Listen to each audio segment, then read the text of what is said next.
2018కి ఈ 2023 నోటిఫికేషన్కి మీరు ప్రిపేర్ అయిన విధానం ఏమైనా మారిందా, లేకపోతే ఏమన్నా ముందు చేసిన మిస్టేక్స్ ఏమైనా రెక్టిఫికేషన్ చేశారు? చాలా వరకు చేంజ్ ఉంది. 2018లో ఈ ప్రాక్టీస్ టెస్ట్లు అనేది చాలా అసలు స్కోప్ లేకుండా ఉండేది మాకు.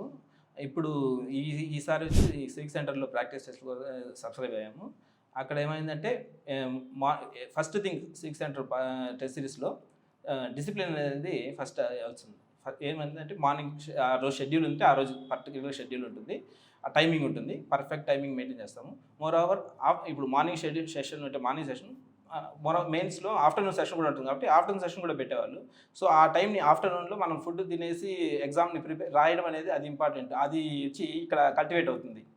జనరల్గా మనం మార్నింగ్ మంచి ఫ్రెష్ మూడ్లో ఉన్నప్పుడు రాసేస్తాము, ఆఫ్టర్నూన్లో కూడా రాయడం అనేది అది ఛాలెంజింగ్గా ఉంటుంది. అది వచ్చి ఇక్కడ బాగా కూడా ఒక 10-15% వేరియేషన్ ఉంటుంది. ఆఫ్టర్నూన్ రాదు. సో అది వచ్చి యాక్చువల్గా మేము ఫస్ట్ నుంచి దాన్ని కాన్షియస్గా చూసాము. మధ్యాహ్నం పూట ఎలాగో మెయిన్స్ జరుగుతుంది కాబట్టి ఫుడ్ తినేసి వెళ్ళి ఎలా ఆ సెషన్లో ఎలా ఉంటుంది మైండ్, దాన్ని ఎలా మనం మార్చుకోవచ్చు, దాన్ని ప్రాపర్గా యూటిలైజ్ చేసాము.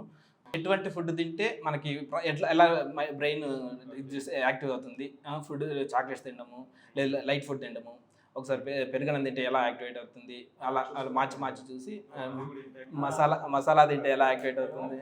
150 క్వశ్చన్స్ కూర్చొని చదవడం అంటే నీకు 6 గంటలు కూర్చొని నిన్ను శ్రమ చేసిన కంటే ఎక్కువ డ్రైన్ అవుట్ అవుతుంది.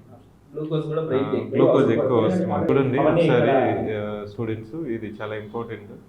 మీరు ఇగ్నోర్ చేస్తుంటారు ఫ్రెషర్స్.